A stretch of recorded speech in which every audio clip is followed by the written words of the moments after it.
Salut à tous, c'est François Rousseau. Si vous êtes passionné par les voitures, vous êtes au bon endroit.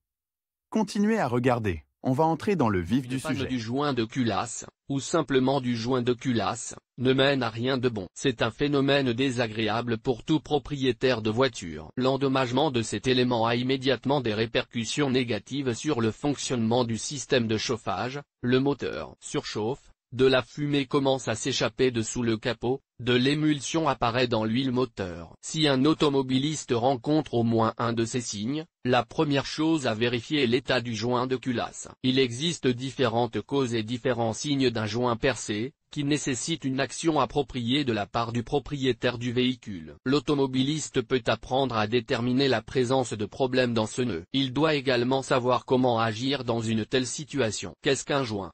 Avant de parler des raisons pour lesquelles le joint de culasse s'est soudainement percé, il convient de comprendre l'essence de cet élément. Après tout, il semble à beaucoup de gens qu'il s'agit d'un joint ordinaire, qui ne devrait pas jouer un rôle clé dans les performances du moteur et de ses systèmes. En pratique, ce n'est pas le cas, car le joint est d'une grande importance dans la conception du moteur. La conception d'un moteur à combustion interne repose sur deux éléments clés. Il s'agit du bloc, où se trouvent les cylindres, et de la tête du bloc elle-même, mieux connue sous le nom de culasse. Ces deux éléments du moteur sont reliés par des fixations, et le joint est utilisé pour assurer l'étanchéité. La tâche principale du joint est d'assurer l'étanchéité des chambres de combustion et de tous les passages internes nécessaires. S'il est percé pour une raison ou une autre, cela entraîne des dysfonctionnements de l'unité motrice. Pour la fabrication des joints, les fabricants utilisent des tôles fines ou de la paronite renforcée, qui comportent des garnitures métalliques supplémentaires directement sous les chambres de combustion. Les parois entre certains des trous existants dans le produit sont extrêmement minces. Si l'élément est mal installé, il se consume rapidement. Pour que le joint fonctionne le plus longtemps et le plus efficacement possible, il est important d'assurer un ajustement parfait entre les surfaces du bloc et de la tête. Pour cela, il faut veiller à une propreté parfaite, à l'absence de toute rugosité et de toute irrégularité. Une autre condition importante pour la longévité est le serrage correct des boulons de montage,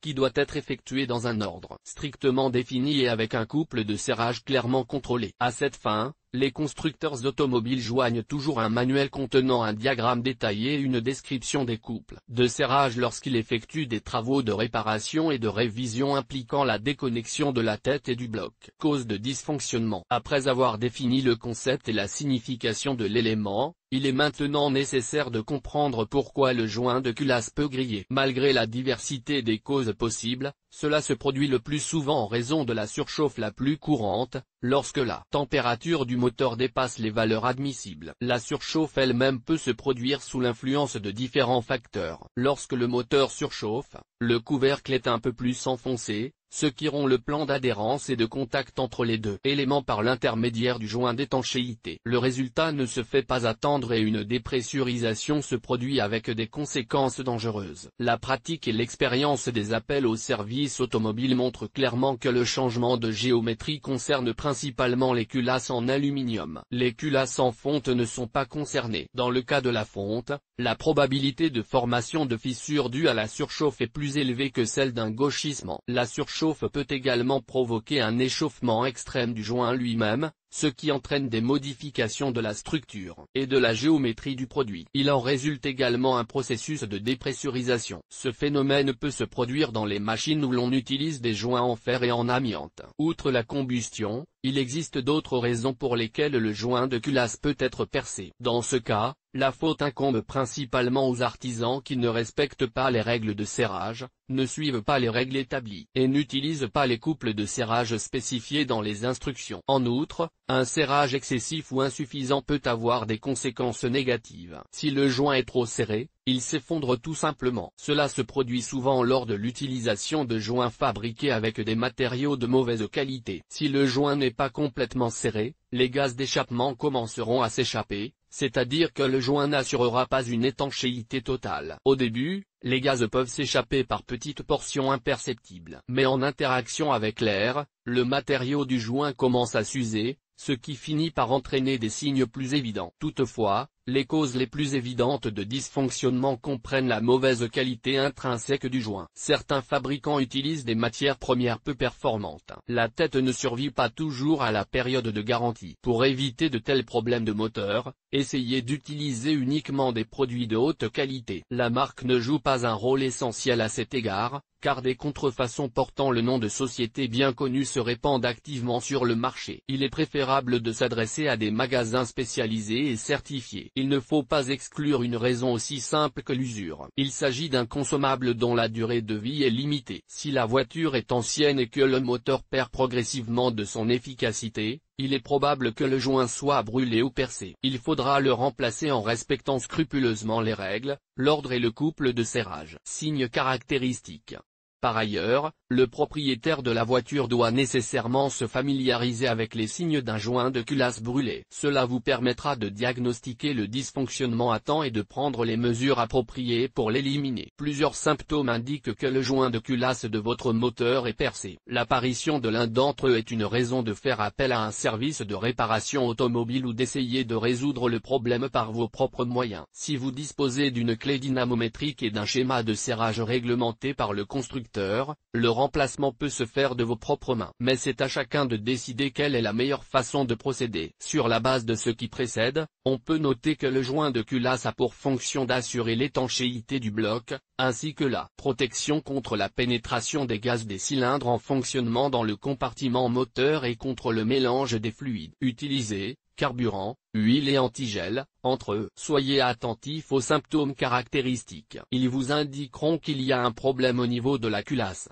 que le joint a brûlé ou a été percé. Les gaz d'échappement s'échappent sous le joint. C'est le symptôme le plus évident et le plus facile à diagnostiquer. Lorsque l'intégrité du joint est rompue, les gaz d'échappement s'échappent par celui-ci et se retrouvent dans l'espace sous le capot. Il est difficile de remarquer visuellement un tel signe. De plus, les gaz d'échappement s'accompagnent d'un bruit fort. En revanche, en cas de légère dépressurisation, un tel symptôme reste longtemps inaperçu. Des coups de feu se produisent entre les cylindres de travail. Cela ressemble en partie à la situation d'un cheval de Troie de l'unité motrice. Le mélange air-carburant d'un cylindre se mélange au gaz d'échappement de l'autre cylindre. Avec un tel dysfonctionnement, il peut être difficile de démarrer le moteur, bien qu'après le réchauffement, tout se normalise. Déterminez la présence du problème en mesurant la compression dans les cylindres. En cas de panne, les valeurs de compression dans les différents cylindres seront sensiblement différentes. Les gaz d'échappement pénètrent dans l'antigel. Lorsque le joint est percé, des gaz peuvent pénétrer par petites portions dans le système de refroidissement du moteur à partir du carter du bloc. Il est alors recommandé de dévisser le bouchon du radiateur ou le bouchon du vase d'expansion. Si une grande quantité de gaz s'est échappée, vous observerez un processus actif de formation de bulles. Si le volume est faible, le bouillonnement n'est plus perceptible. Dans ce cas, les ballons, les sacs et les préservatifs viennent en aide aux automobilistes. Pénétration du liquide de refroidissement dans la bouteille. Ce phénomène est possible lorsqu'une rupture se produit dans la zone située entre la chambre de combustion et le canal de la chemise de refroidissement. Le diagnostic de la panne est généralement possible grâce à l'émission d'une fumée blanche par le tuyau d'échappement. Dans le même temps, le niveau de liquide de refroidissement dans le vase d'expansion commence à diminuer. Plus le liquide de refroidissement pénètre dans les cylindres, plus la fumée est blanche. Fuite d'huile. À travers le joint, l'huile moteur peut également commencer à s'écouler vers l'extérieur. C'est l'un des signes de l'usure du joint. Lorsqu'il y a rupture de l'enveloppe extérieure, il est assez facile de déterminer le problème, car des traces d'huile apparaissent dans la zone de jonction entre le bloc et la culasse. Mais la raison n'est pas seulement là. La température du moteur augmente rapidement et atteint des valeurs élevées. Cela est dû au fait que les gaz d'échappement chaud pénètrent dans le système de refroidissement, qui ne peut plus faire face à de telles charges thermiques. Parallèlement au remplacement du joint de culasse, le système de refroidissement doit être rincé. Le liquide de refroidissement et l'huile sont mélangés. La situation est légèrement différente lorsque du tossol ou de l'antigel pénètre dans le compartiment moteur et se mélange à l'huile. Un tel dysfonctionnement a un effet extrêmement négatif sur l'état du moteur, qui est dû à la perte des propriétés lubrifiantes de l'huile. L'usure est considérablement accélérée et le moteur peut rapidement tomber en panne. Le problème peut être détecté par l'apparition de taches d'huile lors de l'ouverture du vase d'expansion. Il est conseillé à l'automobiliste de dévisser le bouchon du goulot de remplissage d'huile et d'examiner sa surface intérieure. S'il y a une émulsion de couleur orange,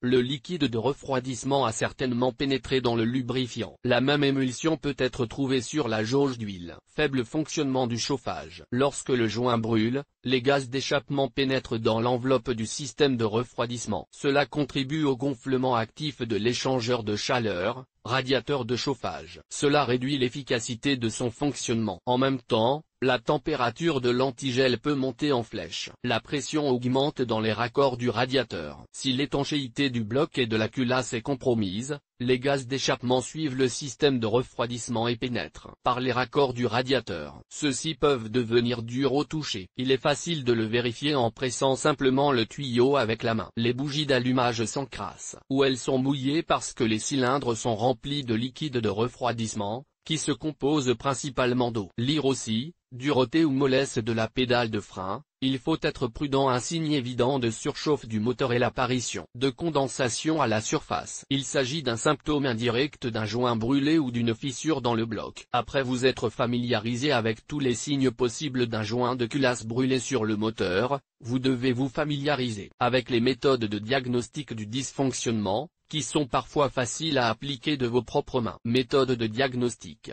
Lorsqu'il détecte des signes directs ou indirects, le propriétaire de la voiture se trouve confronté à une nouvelle tâche. Il doit comprendre comment vérifier si le joint de culasse est défectueux. Il n'existe que quelques méthodes. En outre, le diagnostic est assez simple et peut être effectué dans un garage. L'expérience ne joue pas ici un rôle essentiel, car la tâche sera confiée à des automobilistes novices. Si vous êtes intéressé et souhaitez savoir comment vérifier si le joint de culasse a été percé sur le moteur de la voiture, effectuez les manipulations suivantes. Chacune des méthodes présentées permet d'obtenir une réponse précise quant à l'intégrité et à l'état actuel du joint entre le bloc et la culasse. Inspection visuelle.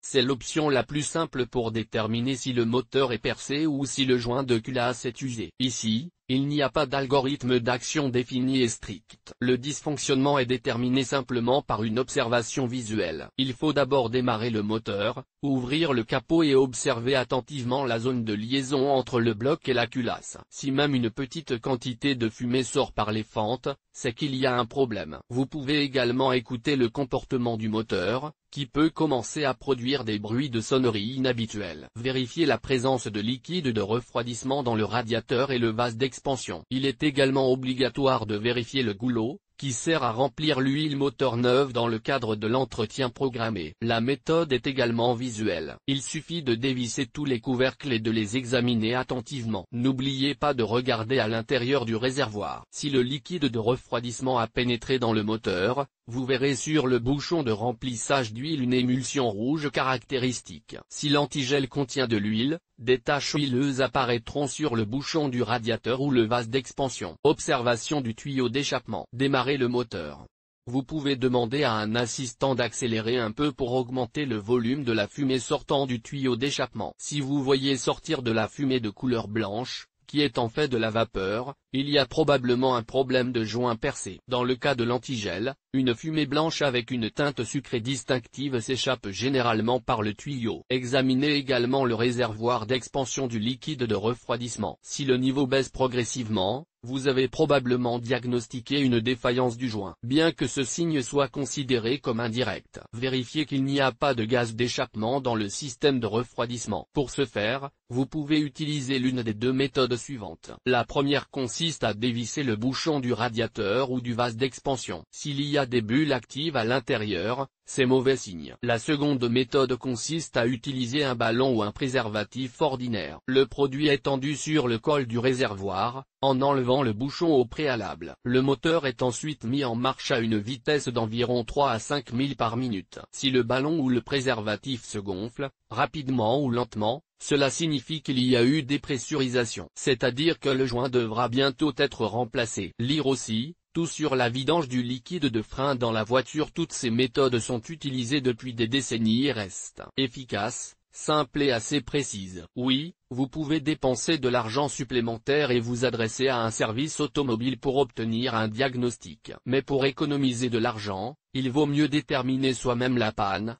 puis confier le remplacement à des maîtres ou tout faire soi-même. Le remplacement du joint d'étanchéité par vos propres moyens est potentiellement complexe et difficile sans l'expérience appropriée et les outils spécialisés. Ne faites pas non plus confiance aux garages qui n'ont pas de licence. Il vaut mieux dépenser plus d'argent, mais confier la voiture en toute sécurité à des spécialistes qui fourniront des garanties pour le travail effectué. Que faire en cas de dépressurisation? Quelle que soit la gravité des dommages subis par le joint, il n'y a toujours qu'un seul scénario à suivre. Les automobilistes inexpérimentés se demandent souvent s'il est possible de conduire une voiture dont le joint de culasse est percé, même s'il n'est pas en mauvais état. Et que se passera-t-il pour le cylindre si l'on continue à rouler? Certains diront que j'ai conduit tranquillement la dernière fois et que je pourrai continuer le voyage sans remplacer le joint et sans prendre de mesures d'urgence. Mais en réalité, vous ne pourrez pas aller très loin. Si vous n'arrêtez pas à temps le processus de dépressurisation, les conséquences seront désastreuses pour le véhicule. Le joint sera complètement brûlé, les fluides de travail se mélangeront,